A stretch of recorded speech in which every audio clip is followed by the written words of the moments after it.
안녕하세요. 권중광TV의 권중광입니다. 오늘은 9월 25일 일요일 오후입니다. 오후 저녁 방송을 시작하겠습니다. 지금 현재 여러분들 어제 방송에 드렸던 대로 도널드 레이건 그 항공모함이 미국 항공모함이 우리 이제 부산에 입항해 있잖아요. 부산에 입항했는데 다음 주에 동해상에서 한미 해군 해상 훈련을 하기로 되어 있다고 방송을 해드렸습니다. 그 레이건 그 항공모함 그 항공모함에 종사는 근무하는 그 병사들이 5천 명이라고 했잖아요. 5천 명. 비행기가 70대가 거기 항공모함에 앉아 있고요. 떠다니는 움직이는 군사기지 한 나라의 군사기지 정도가 되는 거예요. 그 주변엔 또 호위함도 있고 바다 밑엔 잠수함도 있고요. 이렇습니다. 여러분들 오늘은 이 우리나라 방산 무기에 대해서 말씀을 드리려고 하는데요. 우리나라 좌파들 있잖아요. 중국을 친중 정책하던 그 문통 정부나 또 이북을 바라보고 이북만 쳐다보는 그런 좌파 종북 세력들이요. 정말 정신 차려야 됩니다. 지금 현재 유교사변은 뭐 태어나지 않아서 못 봤다고 해서 모른다고 하지고요. 지금 현재 우크라이나하고 러시아에서 침공해가지고 지금도 전쟁 치르고 있잖아요. 올 겨울까지도 전쟁이 이어져 가는 것 같은데 수만 명의 사상자가 나오고 말이죠. 예, 건물이 다 부서지고 그냥 국민들이 마음 놓고 살 수가 없잖아요. 근데 그 전쟁을 일으킨 당사자가 누구입니까? 공산주의하는 러시아 아닙니까? 러시아. 그러니까 우리나라 사람들이 지금 현재 뭣도 모르고 뭐 한민족이다, 뭐 이북에 대해서 그저 짝사랑하듯이 이북을 바라보고 이북을 쳐다보는 이 좌파들이요, 정신 차려야 됩니다. 우크라이나를 보세요. 여러분들이 만약에 이북에서 또다시 무기를 가지고 남한을 공격했다 그런다면 여러분들은 어떨 겁니까? 이북하고 전쟁을 치를 겁니까? 이북 편에 붙을 겁니까? 왜 이런 현 상황을 그걸 생각지 못하고 예측 못하고 이북만 바라보는 이 좌파들이요, 꼭 정신 빠진 사람들 같아요. 빨리 정신 차려야 됩니다. 옛말에 냉수 먹고 정신 차려라 그러는데 냉수 먹고 정신 차리기 바랍니다. 이러는 가운데서요, 지금 세계 각국에서 K2 전차, 우리나라에서 지금 현재 개발한 K2 전차 있잖아요. 지난번에 폴란드에다 180대를 수출하기로 계약이 되어 있잖아요. 아마 곧 다음 달부터는 선적이 되는 것 같은데요. K2 전차를 각 나라가 원하고 있습니다. 아주 뭐 체코도 그러고 호주도 그러고 말이에요. 호주도요. K2 전차가 지금 현재 세계에서 각광을 받는 건요. 첫째, 우선 목표 지점에 그 포 사격을 얻으면 명중률이 정확한 거예요. 명중률이. 이 포를 쏠 적에 명중률이 정확하지 않으면요, 그러면 그 포 알만 날아버리잖아요. 그러니까 옛날엔 탱크가 쏘더라도요, 앞에 척후병이 있어가지고 뻥 쏘서 떨어집니다. 떨어지면 위치를 다시 저지해 줍니다. 뭐 우로 뭐 20m, 뭐 좌로 10m, 뭐 아니면 뭐 앞으로 뭐 전방 몇 m 이렇게 해가지고 그 지점을 포를 한번 빵 쏘고 나서는 그걸 위치를 선정해 줍니다. 그러면 포 각도를 잡아서 쏩니다. 그러니까 옛날 그 탱크는 아주 그 구시대이죠. 지금 많은 나라가 구시대 전차를 갖고 탱크를 갖고 있잖아요. 그리고 탱크 안에서 포를 쏠 적에 포를 인위적으로 그 무거운 포화를 들어서 장전하잖아요. 그러니까 장전하게 되기 때문에 얼마나 그 시간 걸리고 얼마나 힘듭니까 그게. 근데 K2는 정확한 그 위치를 레이더로 딱 포착해서 정확한 지점을 그 명중률이 높다. 그 시험을 해보니까. 그리고 멀리 나간다. 그 다음에 포알 장진하는 걸 자주 봅니다. 그 포알을 갖다 장진하면 짝짝짝짝 자기가 가서 딱 장진이 됩니다. 이게. 그러니까 자주 포환이에요. 그러니까 그리고 속도가 빠릅니다. 탱크가 속도가 빨라요. 그러니까 전쟁터에는 많이 유리하죠. 그런 거가 이제 K2고요. 또 한국에서 개발한 K2PL이라는 게 있습니다. K2PL이라는 게 있는데 이거는 탱크가 지금 이제 앞에만 보잖아요. 뒤쪽에 이제 옆에 쪽에는 위에서 그 같이 그 탱크를 타고 가는 사람이 보고 탱크 운전하는 사람한테 이야기를 해주잖아요. 그리고 또 그 위에 있는 기관총으로 돌려가지고 이제 사격을 하잖아요. 근데 K2PL은 조금 더 진전된 겁니다. 전후 사방에 그 카메라가 이렇게 장치가 돼 있어가지고 운전수가 다 봅니다. 뒤에서 뭐 장갑차가 쫓아온다든가 적군이 온다든가 옆에서 뭐 온다든가 이런 걸 전후 사방을 보면서 탱크를 좌우로 몰 수 있습니다. 그러니까 그런 게 돼 있고 그 다음에 탱크가 가면서 그 탱크 그 대전차 지뢰가 있잖아요. 큰 지뢰가 있는데 그 지뢰를 적군들이 묻어놨잖아요. 그걸 가다가 보면 탱크가 그 지뢰가 터지면 탱크가 박살나잖아요. 그쪽에 탱크 밑에다가 그 지뢰를 탱크 밑에서 지뢰를 제압하는 지뢰를 제압하는 그런 시설이 되어 있어요. 그러니까 K2보다 K2PL이 더 성능이 업그레이드 됐다. 그렇게 볼 수 있어요. 그래서 지금 현재 폴란드에다 180대 수출하는 거는 K2인데 K2PL을 또 더 원하는 나라가 많습니다. 그래서 우리나라 지금 현재 방위산업 지금 현재 물자 그러니까 탱크나 또는 장갑차 그다음에 포알 미사일 뭐 비행기 또 비행기도 또 지금 현재 무인 비행기 있잖아요. 적국이 만약 비행기를 쏴서 하면 그 비행사가 사망할 수 있잖아요. 그러니까 무인 그 스텔스기를 갖다가 개발하고 있습니다. 무인 스텔스기가 적국에 날아가서 포를 갖다가 미사일 쏘고 포를 쏘고 그렇게 하는 거예요. 그러니까 뭐 그 무인 비행기를 적군에서 미사일로 쏘안다든가 뭐 어떤가 혹시 그 맞는다 하더라도 그러니까 비행선을 타지 않았으니까 다치지 않는다 그런 얘기죠. 그러니까 아주 지금 현재는 요즘에 이 전쟁의 물자들은 아주 현대화되고 있습니다. 그리고 많은 발전을 거듭하고 있습니다. 그래서 지금 현재 거기에 대해서 보도를 해드리겠습니다. 각국에서 K2 전차를 원한다. 빨리 탱크를 달라.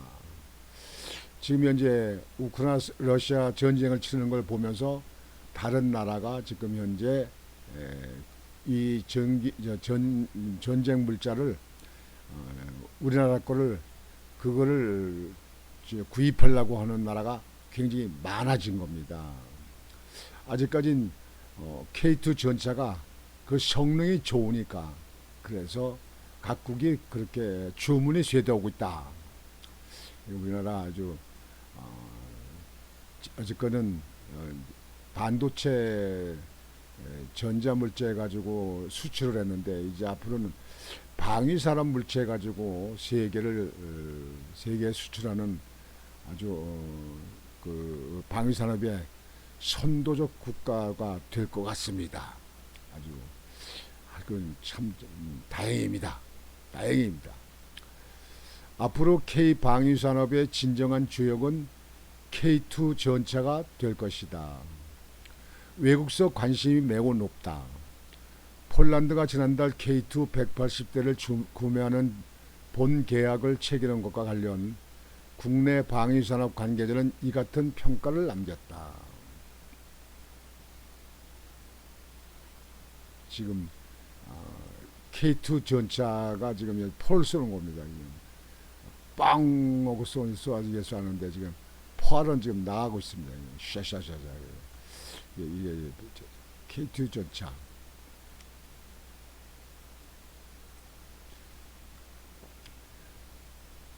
세계 무기 시장에서 K2가 상당한 영향력을 발휘할 잠재력을 지니고 있다는 의미다. 우크라이나 전쟁 초기 러시아군 전차가 우크라이나군 대전차 미사일에 대거 파괴되면서 불거졌던 전차 무용론도 K2에 대한 관심에 영향을 미치지 못하는 모양새다. 우크라이나 전쟁으로 전차 수요 폭증. 냉전 시절 전쟁의 주역으로 평가받았던 전차는 탈냉전 시대에 들어서면서 구시대 무기로 밀려났다.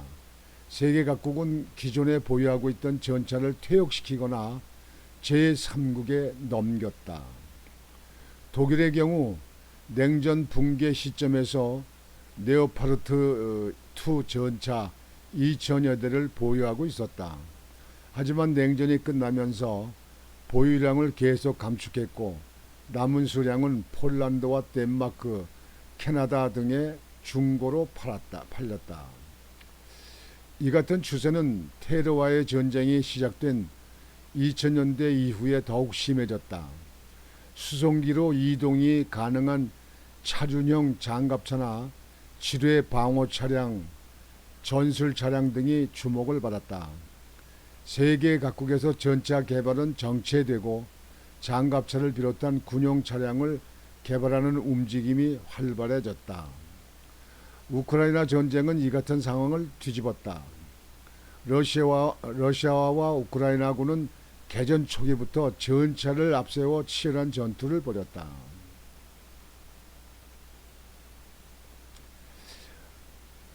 그러니까 지금 현재 이북에서 지금 핵 개발하잖아요. 핵무기를 개발하고 그러는데요. 러시아가 지금 핵무기가 없는 게 아닙니다. 그러나 핵무기를 사용하기는 그렇게 쉽지 않습니다. 핵무기를 만약에 사용했다면 다른 서방이나 다른 나라도 핵무기를 쏠 수밖에 없습니다. 그러면 결국 러시아가 더 일찍이 망합니다. 그래서 핵무기는 또 대량으로 인명을 살상하는 그런 게 되기 때문에 세계에 지탄받기 때문에 핵무기를 쏘기가 쉽지 않습니다. 이북의 김정은이가 뭐 핵을 갖다가 자기 나라에 위태로울 때는 핵을 사용할 수 있다는 그런 법안도 만들고 그랬다고 그러는데요. 이렇게 쏘기가 쉽지 않습니다. 만약에 핵을 쏘려고 했거나 쏘았다 그러면 이북은 완전히 나라가 없어져 버립니다. 미국이나 한국에서 우방에서 핵을 안 쏘겠습니까? 그러니까 함부로 핵을 쏘기가 쉽진 않습니다. 그러나 지금 현재 그래도 그 포를 막을 수 있는 그래도 그 전차 탱크가 지금 현재 우크라이나에서는 가장 그래도 유력하게 많이 쓰고 있다는 얘기죠. 근데 우리나라 K2가 조금 전에 말씀드렸듯이 명중률이 아주 포를 쏘면 그 목표 지점의 명중률이 아주 높다. 어? 그리고 상당히 빠르다. 그리고 포화를 장전하는 걸 자동으로 이렇게 한다. K2가 그런 거예요. 그러니까 지금 현재 외국에서 지금 현재 K2를 살라고 많이 합니다. KT보다 조금 더 발전한 게 K2PL이라는 그거는 또 신형이죠. 러시아의 물량 공세에 직면한 우크라이나는 수세에 몰렸고 동유럽 국가들은 러시아산 T-72를 우크라이나에 보내 지원에 나섰다. 냉전 시절 옛 소련 무기를 도입했던 동유럽은 1990년대부터 북대서양 조약기구 나토에 가입했지만 예산 등의 문제로 러시아산 무기를 개량하면서 계속 사용했다. 우크라이나 전쟁이 시작되자 동유럽 국가들이 보유한 러시아산 무기는 우크라이나 지원 대상 1순위로 지목됐다. 우크라이나 군이 인수 즉시 사용할 수 있는 무기였기 때문이다. 러시아산 전차는 최우선 지원 대상이었다. 당초 예상과 달리 러시아가 제공권을 완전히 장악하지 못하면서 우크라이나 군도 전차를 앞세워 하루에 수십 킬로미터씩 이동하는 기동전을 벌일 수 있었고 방어전에서도 전차를 활용해 전투를 치르는 것이 가능해졌다. 이에 따라 채블린이나 NLAW처럼 대전차 미사일 위주로 제공됐던 지원은 자연스레 전차나 장갑차를 비롯한 중화기로 옮겨갔다. 초기에는 독일산 레오파르트 2 등의 전차 지원 가능성이 제기됐지만 별도의 훈련을 거치지 않아도 우크라이나군이 사용할 수 있는 러시아산 전차를 지원하는 것이 더 낫다는 지적이 힘을 얻었다. 이에 따라 폴란드와 체코, 북마케도니아 등은 자신들이 갖고 있던 T-72 여러 차례에 걸쳐 우크라이나에 보냈다. 사실상 유럽에서 T-72는 찾아보기 힘들 정도였다. 그러니까 T-72 러시아산 그 탱크가 그동안에 유럽 쪽에서 많이 썼는데 이것만 해도 벌써 구시대 무기가 됐다 이거죠. 그래서 지금 나토 쪽에 유럽 쪽에 있는 나라에서 우크라이나에다가 그 러시아 72 탱크를 거기다 지원하고 자기 나라는 K2 우리나라 탱크를 지금 현재 구입하려고 난리가 난 겁니다.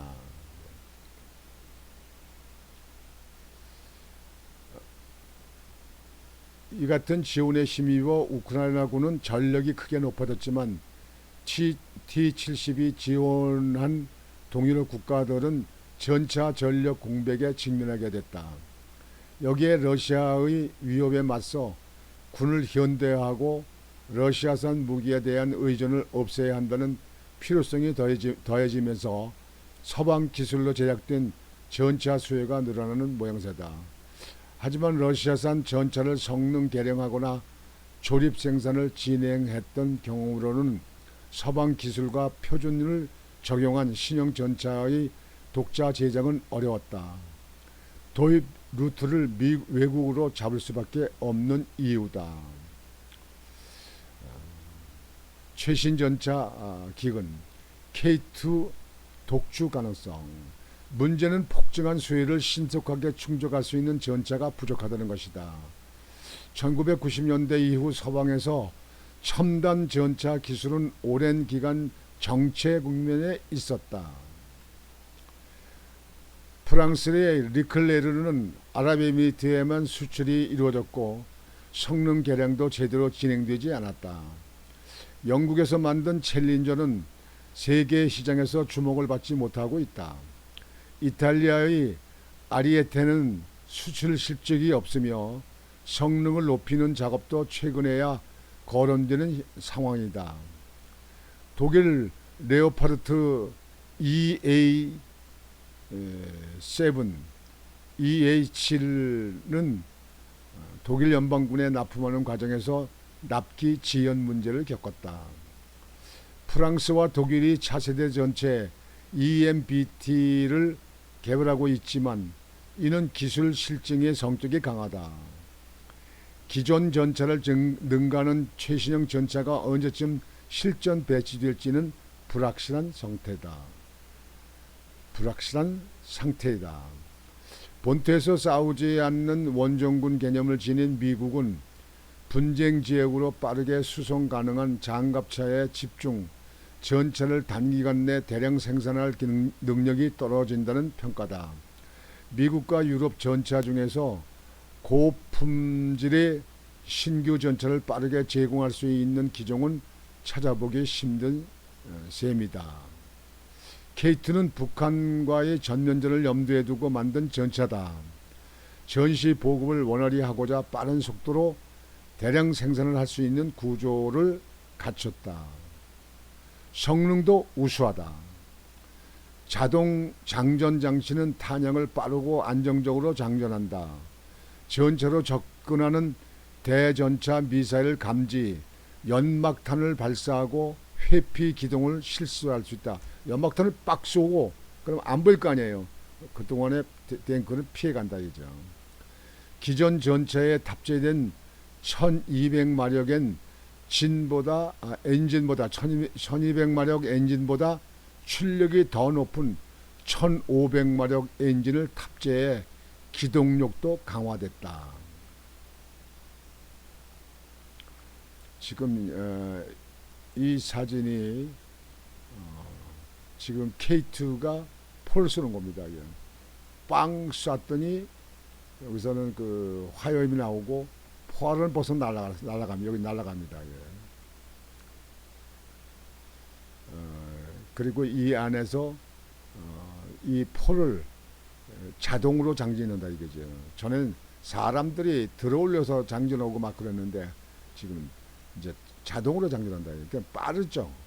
포를 빨리 장전해 빨리 쏠 수 있으니까. 위에는 기관 단총이 있고 속도도 빠르고.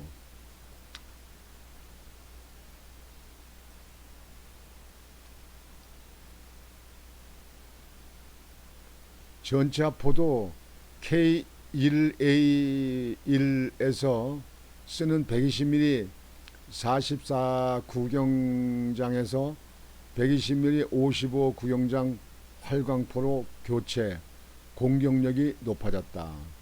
포수가 표적에 사격할 때 전차장은 다른 목표물을 추적하는 헌터 킬러를 기능을 갖춰 다양한 표종을 대상으로 하는 교전에서도 우위를 차지할 수 있다.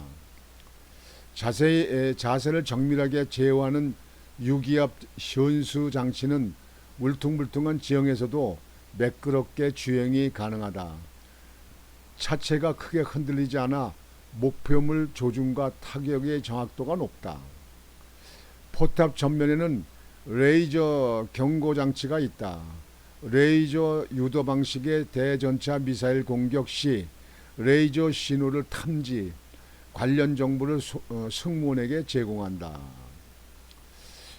폴란드, 체코, 호주 등에서 K2를 지금 현재 구매하기를 원하고 있다. 지금 현재 러시아와 지금 우크라이나 그 전쟁을 하면서 세계 각국이 자국의 그 방어를 위해서 지금 현재 군수 물자, 전쟁 물자를 구입하려고 하는데 옛날 그 이제 그때 그는 좀 구형이니까 요즘에 새로 만들어진 한국의 K2를 그렇게 선호하고 있습니다. 선호하는 이유는 아까 말씀드렸듯이 목표물 공격할 적에 목표물의 정확도가 높다, 빠르다. 그리고 상대편에서 미사일 쏠라면 그 연막탄을 쏴서 연막탄을 쏴서 시야를 가리게 만들어 놓고 피한다.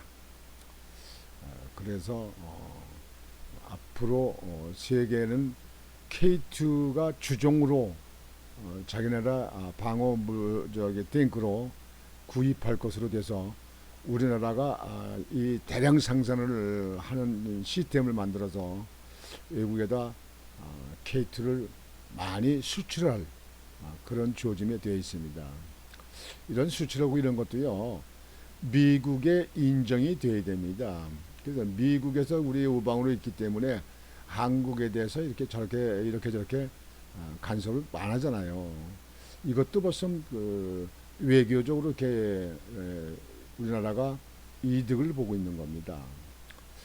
우리 좌파들은 그것도 모르고 미국을 양키 고홈 하면서 말이죠. 미 대사관 앞에서 데모도 하고 시위도 하고 말이죠. 미국까지 거리를 멀게 하고 그렇게 했었는데요. 윤석열 정부가 들어와가지고 자유우방과 아주 위대를 같이 하고 그래서 수출도 많이 하게끔 되어 있고요. 그리고 미국과는 아주 더욱 끈끈한 혈맹, 맹방이 되어 있어가지고 지금 현재 한국에 대해서 미국이 한국을 지원하고 한국을 보호하는데 우선적으로 노력을 하려고 하지 않습니까? 그래서 다음 주에는 레이건 핵 항공모함이 한국군하고 같이 동해상에서 훈련을 한다.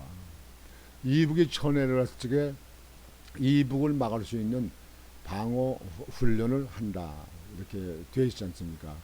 얼마나 미국이 있어서 든든합니까? 그런데도 일부의 멀지각한 사람들은 성주에다가 사드를 설치는데 그걸 반대하고 말이에요. 지금도 그 반대하는 사람들이 그 앞에 있다고 하지 않습니까? 예. 도대체 이 나라를 위하는 국민인지 적군인지 알 수가 없는 우리나라 현재 실정이 많습니다. 이 좌파들 아주 이 좌파들은요 이념적으로 젖어 있는 이 종북 세력들 이거 전부 다 이게 삭출해 가지고 조치를 하지 않으면 나라의 미래를 보장할 수가 없습니다. 아주 걱정이 됩니다. 그래서 윤석열 정부가 이런 문제를 어떻게 지혜롭게 풀 것인지 하는 것에 대해서 관심이 많습니다. 오늘은 이렇게 여러분들에게 지금 K2 방산물 그 탱크가 외국에서 구입하려고 난리가 나고 있다. 이런 보도를 해줬습니다. 아주 한국의 혹입니다. 대단히 아주 반가운 소식입니다. 여러분들 아침 저녁으로 날씨가 많이 기온이 내려갔어요. 그래도 기온이 내려가서 날씨가 차가운데요. 여러분들 그 혈압 조심하시고 특히 나이 드신 분들은 옷을 좀 따뜻하게 입으셔서 몸의 체온을 보존을 하셔야 됩니다. 그래서 감기 좀 걸리지 마시고 또 코로나도 또 지금 내일부터 26일 내일부터는 마스크를 시루에서는 다 해제한다니까 여러분들 좀 자유로우실 텐데 여러분들 건강에 유의하시기 바랍니다. 오늘 저녁 방송은 이렇게 마치겠습니다. 곤중광TV의 곤중광이었습니다. 여러분 안녕히 주무십시오.